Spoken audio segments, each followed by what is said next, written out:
two sessions today, one kicking off this morning and another one in the afternoon. By the end of the day, the MPs will have to vote on these tax proposals, including 8% tax on VAT, 8% VAT on petroleum products, excise tax on telephone and internet bundles, 20%, more taxation on use of ATM, checkbooks, bankers' withdrawals and the like, mobile phone transfers of money attracting a 15% excise duty as well, among a raft of other spending cuts, including on the national government CDF kitty.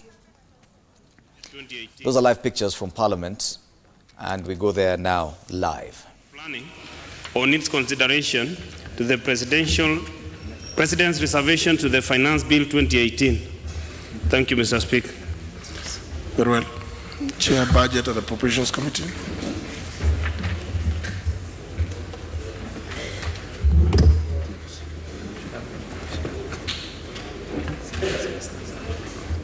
Chair, Departmental Committee.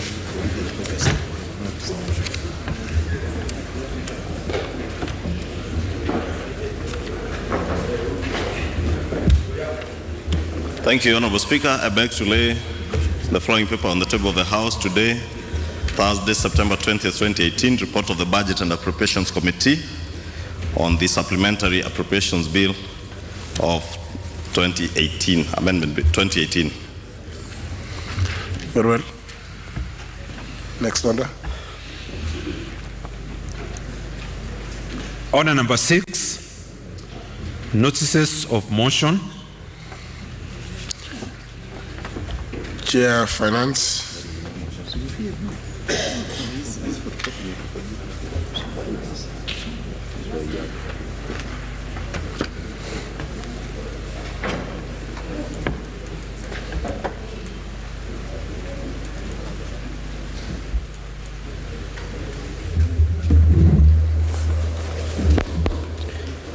Honourable Speaker, I beg to give notice that this House considers the report on the Departmental Committee on Finance and National Planning on its consideration to the Presidential reservation to the Finance Bill 2018. Thank you, Mr. Speaker.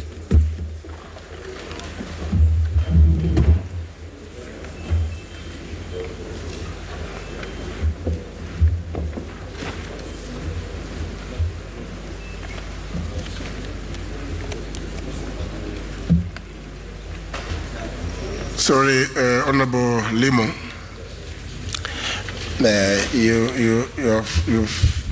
The memorandum does not require notice. It's just put in the order paper after the report has been tabled.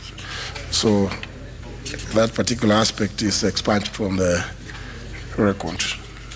Chair, Budget and Appropriations Committee.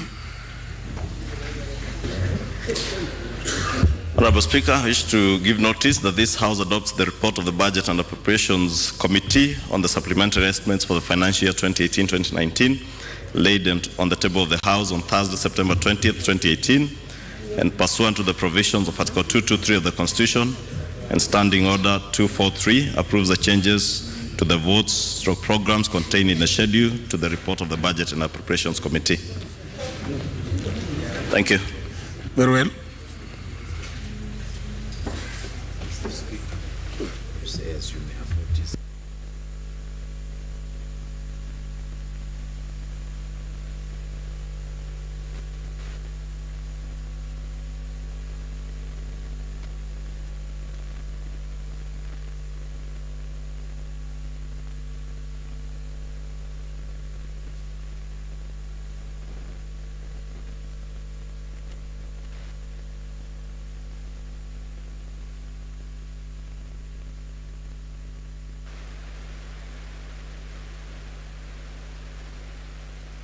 Let's move to the next order.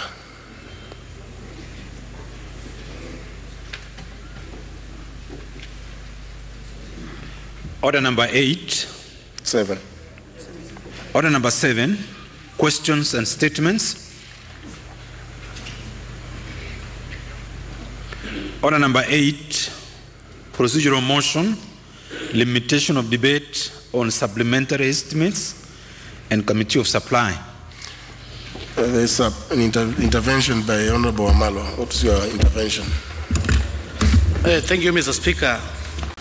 Mr. Speaker, I rise to seek your guidance pertaining to today's order paper, particularly order of the business number 9 and order of business number 11, Mr. Speaker. Mr. Speaker, order of business number 9 is consideration of the report of the Budget and Appropriation Committee, and the order of business number 11, Mr. Speaker, is consideration of the presidential reservations. I need your direction because, Mr. Speaker, after reading the President's recommendations to the House, the order number 9 is supposed to come as a subsequent of the order number 11. And if at all the President's reservation is going to be rejected by this House, Mr. Speaker, then there will be no point of going to the motion number 9. So I'm humbly requesting, if we can consider the order number 11 first, we consider the presidential reservations. If this House in its own wisdom decides to reject with the 2/3, then we don't have to waste time to go to the motion number 9, which is talking about the budget appropriation, Mr. Speaker. Thank you. Unfortunately, notwithstanding the foot thumping, that's not the way it is going to be. The order of business is as it is indicated. There is a possibility that you may not reach order number 11 during the morning sitting, and therefore there's no need for us. It's good to also hear what it is that the Budget and Appropriations Committee has done by way of supply.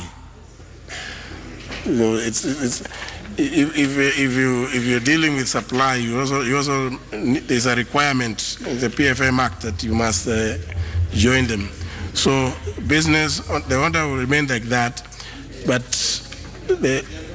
it's not possible for us to now interchange.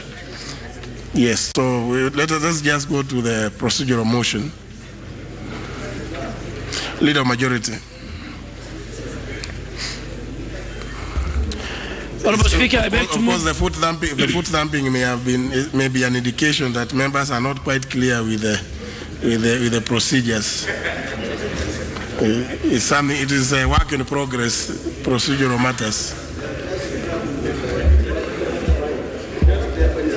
Proceed, Leader. Honourable Speaker, I beg to move that pursuant to the provisions of Standing Order 97, subsection 4, this House orders that each speech in a debate on the report of the Budget and Appropriation Committee on supplementary estimates contemplated under Standing Order 243 be limited as follows. Roman 1, general supply debate, a maximum of 2 hours and 15 minutes, with not more than 15 minutes for the mover in moving and 10 minutes in replying. A maximum of 10 minutes for each of the chairpersons of relevant committees, and a maximum of 5 minutes for any other member speaking, except the Leader of Majority Party and the Leader of Minority Party each, who shall be limited to a maximum of 10 minutes each, and that priority in speaking be accorded to the Leader of Majority Party, the Leader of Minority Party, and the respective chairpersons of the relevant committees in that order. And 2, Roman 2, Committee of Supply, a maximum of 1 hour for consideration of the proposed allocations to respective votes and programs in that order, specified in the schedule submitted by the Budget and Appropriation Committee in their report. Mr. Speaker, as members are aware, on Tuesday afternoon I laid supplementary estimates, and thereafter the Budget and Appropriation Committee embarked on considering the estimates, and it's for this reason that I wish to move this procedural motion pursuant to the provisions of Standing Order 97 relating to limitation of debate, read together with the Standing Order 236 all through to 239 relating to the Committee of Supply and procedure therein.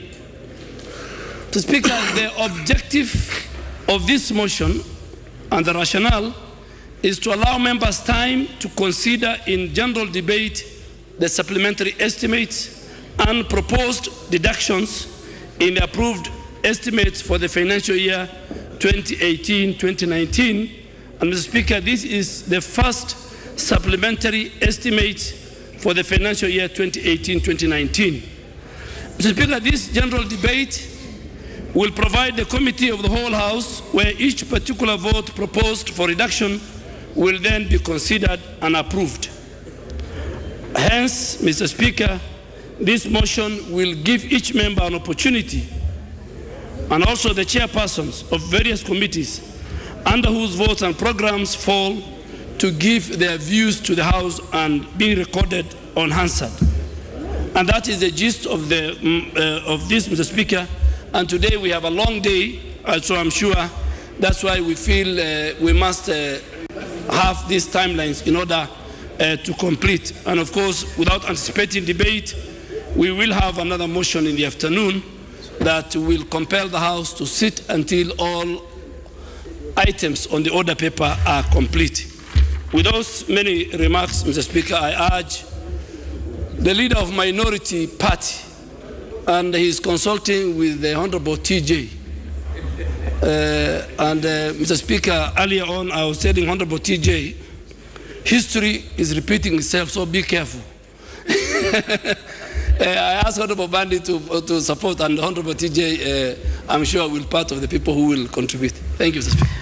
Thank you, Mr. Speaker. Mr. Speaker, this is a procedural motion, and in supporting, I just want to say the following, that first, we are aware that these are actually special sittings, and the special sittings that were gazetted was this Tuesday afternoon sitting, today morning sitting, and the afternoon sitting.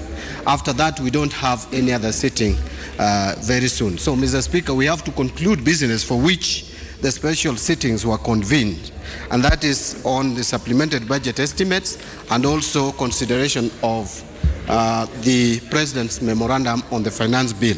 Therefore, Mr. Speaker, even as we are going to open up debate on the supplementary budget estimates, the proposed reductions, which will be moved by the chair of the Budget and Appropriations Committee, it is important that we limit debate so that as many members as possible express themselves to the motion on supplementary budget estimate, so that when we go to the committee of the whole House to consider vote by vote, or to the committee of supply, it will take a shorter time to conclude, and that will be 1 hour as we are proposed to limit, and then we embark on the other motion, so that by the end of today, Mr. Speaker, it's a very important day, it's a day of reckoning. By the end of today, we will have charted the destiny of this country in either positive or a negative way. But Mr. Speaker, with those many remarks, I want to second the motion. Thank you.